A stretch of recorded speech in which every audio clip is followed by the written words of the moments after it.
Hola, ¿qué tal están? Bienvenidos. Mi nombre es José Manuel López García. Introducción a Ricoeur.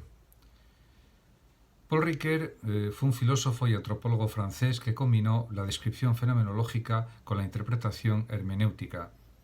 Nació en 1913 en Francia y murió en 2005. También se interesó mucho por la filosofía analítica.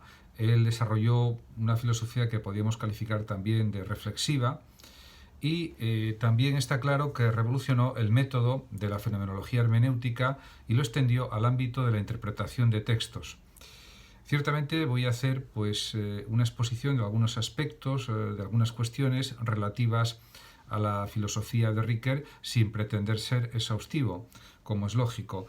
Es un vídeo breve, pero en el que pretendo plantear algunas de las cuestiones que trató no solamente en su filosofía, diríamos, de corte gnoseológico, de corte hermenéutico, sino también en aspectos de la ética, de la política, tal como él la pensó y la escribió en sus libros, en sus numerosos artículos que escribió a lo largo de su vida. Entonces, pues está claro que hablando, por ejemplo, de la hermenéutica del sí, él en un texto dice lo siguiente: como si la autoconciencia no supiese expresarse a fin de cuentas más que en enigmas y precisase una hermenéutica como algo esencial y no puramente accidental. Esto lo escribe Ricoeur en Finitud y culpabilidad. Ciertamente él también analizó el psicoanálisis y otras corrientes filosóficas, por ejemplo el personalismo, el existencialismo, etcétera, de Gabriel Marcel, o el existencialismo de Sartre, etcétera.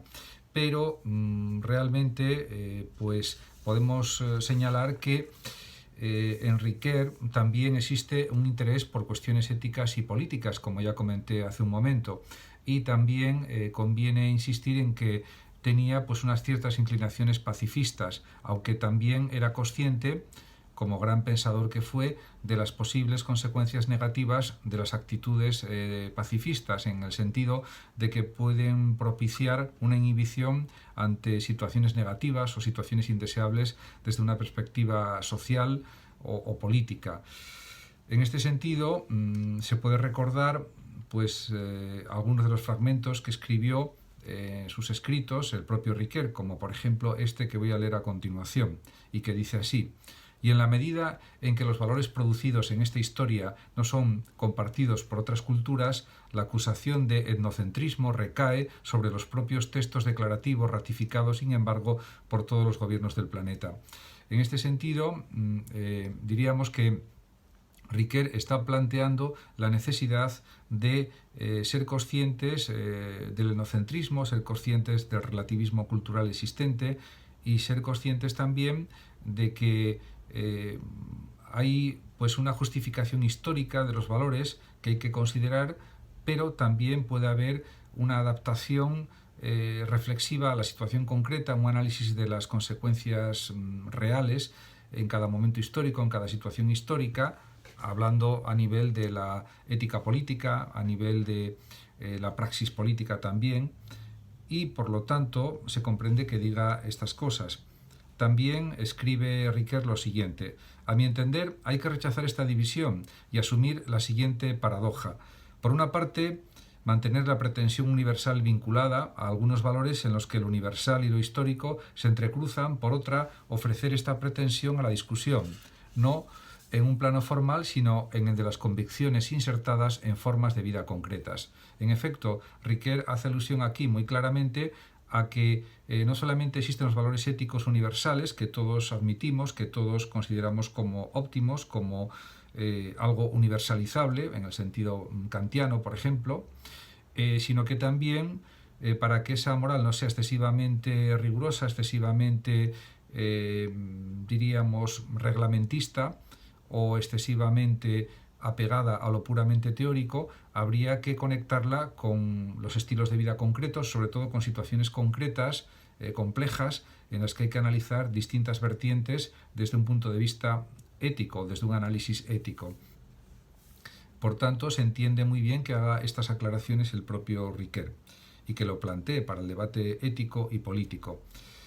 En cuanto a otros aspectos éticos y políticos que trata en sus libros, en sus escritos, en sus tratados el propio Ricoeur, voy a voy a mencionar, pues simplemente voy a leer un pequeño texto también de Ricoeur que me sirve también de motivo para dejar más clara su doctrina ético-política, por decirlo de alguna manera, o su pensamiento ético-político.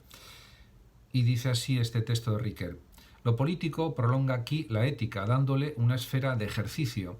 Además, prolonga la segunda exigencia constitutiva de la intención ética, la exigencia del reconocimiento mutuo, la exigencia, me hace decir, la libertad, o tu libertad vale la mía.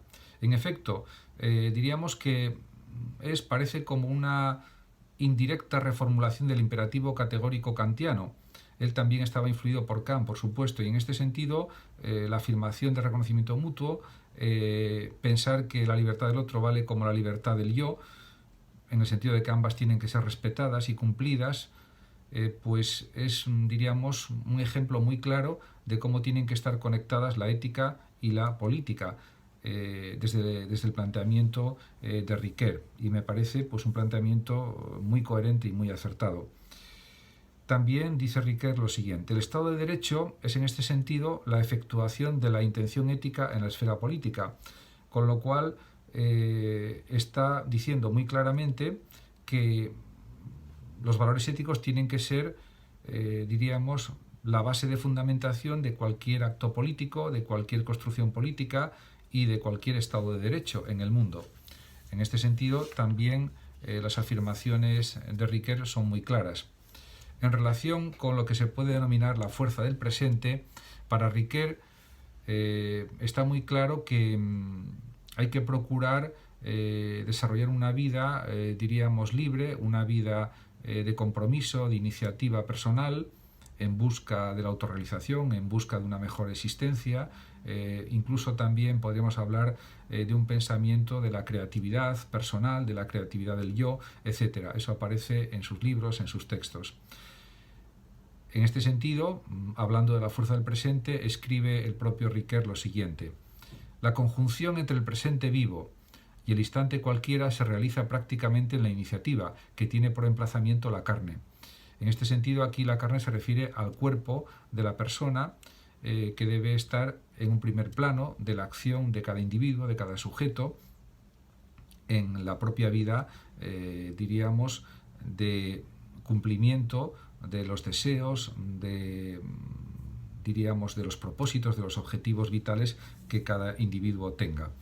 También dice Ricoeur lo siguiente: hay que invertir con resolución el orden de prioridad entre ver y hacer, y pensar el comienzo como acto de comenzar, no ya lo que sucede, sino lo que nosotros hacemos que suceda. Aquí Ricoeur está dando muchísima importancia y muchísimo valor al emprendimiento, a la iniciativa, a la creatividad de la persona, no solo en el ámbito discursivo, literario, filosófico, estético, sino también en el ámbito de la acción social, de la acción individual, de los actos personales. También escribe lo siguiente Ricoeur: doy por sentado que el sentido primordial de la palabra hermenéutica se refiere a las reglas requeridas para la interpretación de los documentos escritos de nuestra cultura. Pero también se puede decir que Ricoeur dio muchísima importancia y también señaló lo fundamental de desarrollar una filosofía de la reflexión, una filosofía reflexiva y sobre todo analítica. La filosofía analítica también le entusiasmó como forma de analizar el lenguaje, de analizar los términos, las frases, los sentidos, etc. Muchas gracias por su atención y hasta mi próximo vídeo. Saludos también a los oyentes de Radio Sofando de México.